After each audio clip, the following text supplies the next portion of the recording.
બિસ્મિલ્લાહિર્રહમાનિર્રહીમ. શરૂ અલ્લાહના નામથી જે અત્યંત કૃપાળુ અને દયાળુ છે. સમસ્ત પ્રશંસા એ અલ્લાહ ઈશ્વર માટે છે, જેને આ સુંદર સૃષ્ટિનું નિર્માણ કર્યું. આ સુંદર વ્યવસ્થિત સૃષ્ટિ જેમાં આપણા જેવા માનવીને પેદા કર્યા અને માનવીને આ સૃષ્ટિનો શિરમોર બનાવ્યો, લીડર બનાવ્યા, અને આ માનવીને એટલી બધી ક્ષમતાઓ આપી કે તે આખી સૃષ્ટિને પોતાના વશમાં કરી શકે. તે ઈશ્વરે સ્રષ્ટાએ આ માનવોની બધી જરૂરિયાતોની પૂર્તિ કરી. તેને શ્વાસ લેવા માટે હવા જોઈએ, પુષ્કળ પ્રમાણમાં હવા આ વાયુમંડળમાં આપી દીધી. પાણી જોઈએ, પાણી આપ્યું. જમવા માટે અન્ન જોઈએ, અન્ન આપ્યું. દરેક વસ્તુની જરૂરિયાત એને પૂરી કરી. માનવની એક બીજી બહુ મોટી જરૂરિયાત છે, એ છે માર્ગદર્શન. તેના જીવન જીવવા માટે, જીવન વિતાવવા માટે, જીવનને સાર્થક બનાવવા માટે એક માર્ગદર્શન જોઈએ કે આ જીવનને કેવી રીતે વિતાવે. તો ઈશ્વરે આ વ્યવસ્થા પણ પૂરી કરી, આ એની જરૂરત પણ પૂર્ણ કરી. અને ઈશ્વરે આ જરૂરિયાત પૂર્ણ કરવા માટે દરેક યુગમાં, દરેક દેશમાં પોતાના દૂત, પોતાના પૈગંબર, પોતાના રસૂલ મોકલ્યા અને તેના મારફત પોતાનો સંદેશ માનવ સુધી પહોંચાડ્યો. અને તે દૂતોએ પોતાની વાણીથી અને પોતાના વર્તનથી એ સંદેશને ચરિતાર્થ કરી બતાવ્યું. અને છેવટે જ્યારે માનવ પરિપક્વ થઈ ગયો, ત્યારે અંતિમ પૈગંબરના સ્વરૂપે હઝરત મોહમ્મદ સલ્લલ્લાહુ અલૈહિ વસલ્લમને આ ધરતી ઉપર મોકલ્યા. તે તશરીફ લાવ્યા આ ધરતી ઉપર અને આ ધરતીના તમામ માનવો માટે એક સરળ સચોટ માર્ગદર્શન મૂકીને ગયા. આજની આ સીરત સભામાં ઉપસ્થિત મારા મંચ પર બેસેલા વિદ્વાનો અને મારી સમ્મુખ બેસેલા ભાઈઓ અને બહેનો, કુરાનમાં અલ્લાહ તાલાએ મોહમ્મદ સાહેબ વિશે કહ્યું કે હે મોહમ્મદ સલ્લલ્લાહુ, અમે તમને આ સૃષ્ટિ માટે રહેમ અને કૃપા બનાવીને મોકલ્યા છે. મારા એક કવિ મિત્ર છે, એ કહે છે કે પીડાઓ જગતભરની, ઉપચાર મોહમ્મદનો, ખુલ્લો છે બધા માટે દરબાર મોહમ્મદનો. બુદ્ધિ હું કદી તારો ઉપકાર નહીં ભૂલું, બુદ્ધિ હું કદી તારો ઉપકાર નહીં ભૂલું, દીવાનો બનાવી દે એકવાર મોહમ્મદનો. તો આ મોહમ્મદ સલ્લલ્લાહુના નામ સાથે આજે આ બેઠક આપણે યોજી છે અને તેમનો પરિચય કેળવવા માટે, તેમનો સંદેશ મેળવવા માટે, સંદેશ જાણવા માટે આપણે બધા ભેગા થયા છીએ. મોહમ્મદ સાહેબ પેદા તો અરબસ્તાનમાં થયા, પણ આવી કોઈ મહાન વિભૂતિ કોઈ એક દેશ અને કાળ માટે નથી હોતી. તેનો સંદેશ તો આખી માનવતા માટે હોય છે. અને મોહમ્મદ સાહેબ તો આવ્યા જ આખી માનવતાના ઉદ્ધારક અને ઉપકારક બનીને. અને એટલે જ કુરાનમાં કહેવામાં આવ્યું કે તમામ સૃષ્ટિ માટે આપને રહેમત અને કૃપા બનાવીને મોકલવામાં આવ્યા છે. તો તમામ સૃષ્ટિ માટે રહેમત હતા. અને આ રહેમત અને કૃપાનું વાતાવરણ એમણે નિર્મિત કરીને બતાવી દીધું. અરબસ્તાનના એ માહોલમાં જ્યાં એટલી બધી સમસ્યાઓ હતી કે માણસને માણસ કહેવા જેવું યોગ્ય નહોતું, એ પરિસ્થિતિમાં આપે એવું જ પરિવર્તન આપ્યું કે આખું સમાજ સમૂળગું પરિવર્તિત થઈ ગયું. મૂળથી માણસોના સોચવાની, વિચારવાની શક્તિ બદલાઈ ગઈ, એમની માનસિકતા બદલાઈ ગઈ, એમના આશાઓ, એમની આકાંક્ષાઓ, એમની ભાવનાઓ બધી બદલાઈ ગઈ અને બધી એક ઈશ્વરના રંગમાં રંગાઈ ગઈ. એ તો કયું વ્યવસ્થા હતી જેમાં આપણે પરિવર્તન ના લઈને આવ્યા? એ કઈ સમસ્યાઓ હતું જેનું નિરાકરણ આપ સલ્લલ્લાહુ ના કર્યું? કોઈ સમસ્યા આ જગતમાં એવી નથી જેનું ઉકેલ અને જેનું નિરાકરણ આપ સલ્લલ્લાહુ ના કર્યું હોય. પછી આપણે જોઈએ કે એ આજના જેવી નફરત અને ઘૃણાનું વાતાવરણ હોય, યુદ્ધો કે આતંકનું વાતાવરણ હોય, પછી એ દારૂ કે વ્યસન જેવી સમસ્યાઓ હોય, પછી એ સ્ત્રીઓના અધિકારો પર તણાવ હોય, કે પછી એ મઝલૂમો કે પીડિતોની સમસ્યાઓ હોય, કે પછી એ ગરીબો, મજદૂરો અને લેબરરની સમસ્યાઓ હોય, કે પછી એ બાળકો અને યુવાનોની કેળવણી હોય. કોઈ પણ ક્ષેત્ર એવું નથી કે જેમાં આપ સલ્લલ્લાહુ અલૈહિ વસલ્લમના સંદેશોએ, એમની શિક્ષાએ પરિવર્તન ના આવ્યું હોય. અને આજે પણ એ પરિવર્તન આવી શકે છે. આજે પણ એમે 23 વર્ષના ટૂંકા ગાળામાં ન કેવળ અરબની બહાર પણ આ પરિવર્તન મેં આપ્યું. અને એટલે જ કેટલાક મહાન વિદ્વાનો અને ફિલોસોફરો પણ એ સ્વીકાર કરે છે. આપણે નામ સાંભળ્યું હશે, માઇકલ હાર્ટનું ધ 100 નામનું બુક એમાં લખ્યું છે.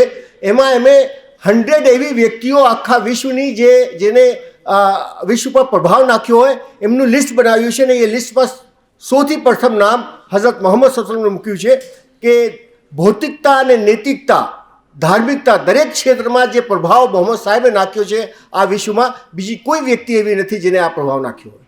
હું આજની જે સાંપ્રત સમસ્યાઓ છે, આજની એવી જે સમસ્યાઓ છે જે આપણા સમાજને, આખા માનવ સમાજને પરેશાન કરી રાખેલી છે અને આખું માનવ સમાજ તેના માટે એ દૂષણોથી ગ્રસિત થઈ ગયું છે. એ 2-3 સમસ્યાઓનું શું નિરાકરણ મોહમ્મદ સાહેબે આપ્યું એ વિશે થોડી વાત કહેવા માગું છું. સૌથી પહેલાં તો આપણે જોઈએ કે આજની એક બહુ મોટી સમસ્યા પર્યાવરણ પ્રદૂષણની છે. આ પર્યાવરણ જેવી રીતે બગડી રહ્યું છે, થોડા દિવસોમાં પૃથ્વી રહેવા લાયક નહીં રહે. આપણે આપણી વાસનાઓની પૂર્તિ માટે, આપણી સુખ સુવિધાઓ માટે આપણે આ પ્રકૃતિનું એવું દોહન કરી નાખ્યું છે કે પ્રકૃતિ હવે પોતાની છેલ્લી શ્વાસ લઈ રહી છે એવું લાગે છે. અને આવા સંજોગોમાં મોહમ્મદ સાહેબે ત્યારે આજથી 1500 વર્ષ પહેલાં જે સૂચનો કર્યા હતા અને જે શિક્ષાઓ આપી હતી આજે પણ એ પ્રાસંગિક છે. મોહમ્મદ સાહેબે કહ્યું કે આ પાણી બહુ કિંમતી અને બહુ મૂલ્યવાન વસ્તુ છે, એનો બગાડ ન કરો. એમણે કહ્યું કે તમે નદીના કિનારે પણ બેસેલા હો તો પણ પાણીનો વ્યય ન કરો. નદીના કિનારે કેટલીક ક્રાંતિકારી વાત હતી જે આપણે કહી હતી ને આજે આપણે પાણીનો બગાડ કરી રહ્યા છીએ. મોહમ્મદ સાહેબે કહ્યું કે કયામતનો મહાપરલોનો સૂર ફૂંકાઈ ગયો હોય અને તમારા હાથમાં કોઈ લીલી ડાળી હોય તો તમે એને વાવી દો, તમે એને ધરતીમાં વાવી દો કે કદાચ ઉગી જાય. એમણે કહ્યું કે કોઈ વ્યક્તિ કોઈ પેડ લગાડે છે તો એ પેડથી જે કંઈ માનવ અથવા પક્ષીઓ કે બીજા પશુઓ એનો લાભ પાડશે, એનો સદકો એને મળશે, એનો પુણ્ય એને પ્રાપ્ત થશે.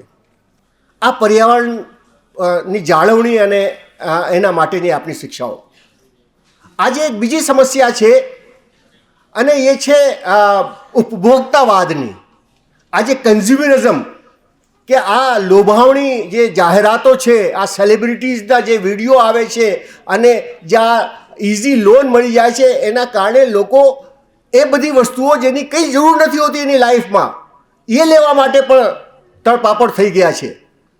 અને હમણાં એક રિપોર્ટ આવી હતી, એમાં એ કહેવામાં આવ્યું હતું કે આ કોસ્મેટિક્સ જે હોય છે ને, પાવડર અને આ સાબુ અને ટોયલેટ પેપર ને આ જેની કોઈ ખાસ જરૂર નથી હોતી જીવનમાં, એના માટે એક ઓસત ભારતીય પરિવાર 17,792 રૂપિયા ખર્ચે છે.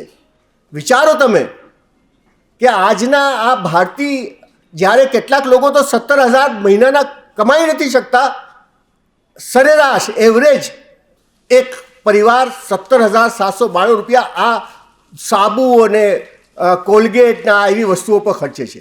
આઈસ્ક્રીમ ઉપર 50,000 કરોડ એક વર્ષની કમાણી છે ખાલી આઈસ્ક્રીમની, જેની કોઈ ખાસ જરૂરત આપણા માટે નથી હોતી. મોહમ્મદ સાહેબે કહ્યું કે તમે સંતોષ રાખો, તમારી પાસે જે કંઈ હોય એના પર સંતોષ રાખો.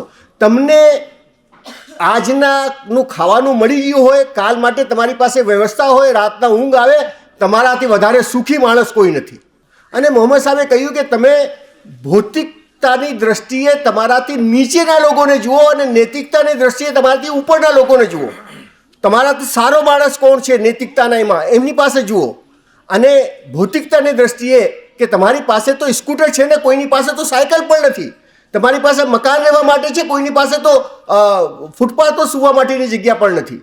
તો આ ચીજ છે જે એમને એનાથી રોકે છે. તો આ સંતોષ અને એ બહુ જરૂરી છે. એક બીજી વાત કહી દઉં, છેલ્લી વાત, સમય નથી. શ્વાસ આજની બહુ મોટી સમસ્યા છે. ઘરમાં ખાટલાઓ છે. આજે કેન્સર, ટીબી, કેટલી બીમારીઓ આપણી ત્યાં વધી ગઈ છે. અને આ બધી બીમારીઓનું મેઇન કારણ આપણી ખાવા પીવાની જે ખરાબીઓ છે, દૂષણો છે, એના માટે છે. મોહમ્મદ સાહેબે કહ્યું કે સફાઈ એક બહુ જરૂરી ચીજ છે. એમણે કહ્યું કે જ્યારે તમે જમવા બેસો તો પહેલાં હાથ ધોઈ લો, અને હાથ ધોયા પછી કાપડથી લૂછો નહીં, કેમ કે એ કાપડથી લૂછવા જાઓ તો કદાચ કેટલા જ બેક્ટેરિયા તમારા હાથમાં આવી જાય અને એના કારણે થાય. એક નાને સરખી ઘટના સંભળાવીને હું મારું વક્તવ્ય પૂરું કરીશ કે બસરાથી એક ત્યાંના રાજાએ મોહમ્મદ સાહેબને ભેટ સ્વરૂપે કેટલીક વસ્તુઓ મોકલી અને સાથે એક તબીબને, એક ડૉક્ટરને પણ મોકલ્યા ઇલાજ માટે. મોહમ્મદ સાહેબે એ તબીબને પરત કરી દીધા કે મારે એની જરૂર નથી, મારા ત્યાં એવા રોગો નથી કે જેના માટે તબીબની જરૂર હોય. ને એમણે કીધું કે મારા ત્યાં એટલે રોગ નથી કે અમે લોકો જ્યારે ભૂખ લાગે છે ત્યારે જ જમીએ છીએ, અને જ્યારે થોડી ભૂખ બાકી રહી જાય ત્યારે જમવાનું પૂરું કરી દઈએ છીએ, એટલે અમને રોગો લાગવાની શક્યતા નથી. આ બધી શિક્ષાઓ છે જે આજે પણ આજના સમાજમાં પણ આપણા માટે માર્ગદર્શન થઈ શકે અને આપણો સમાજ પણ પરિવર્તિત થઈ શકે આજે પણ. અને આ પ્રકાશ છે આપણી પાસે. આ પ્રકાશ લઈને આપણે આપણા જીવનને પણ અજવાળવું છે અને બીજાના જીવનમાં પણ પ્રકાશ રેડવું છે, અને એના માટે જ આ બધા પ્રયત્નો કરવામાં આવી રહ્યા છે. હું આયોજકોનો આભાર માનું છું કે મને આ થોડીક વાતો કહેવાની તક આપી, અને આપ લોકોનો આભાર કે મને શાંતિથી સાંભળ્યો. વ આખરો દાવાના અને અલ્હમ્દુલિલ્લાહ રબ્બિલ આલમીન.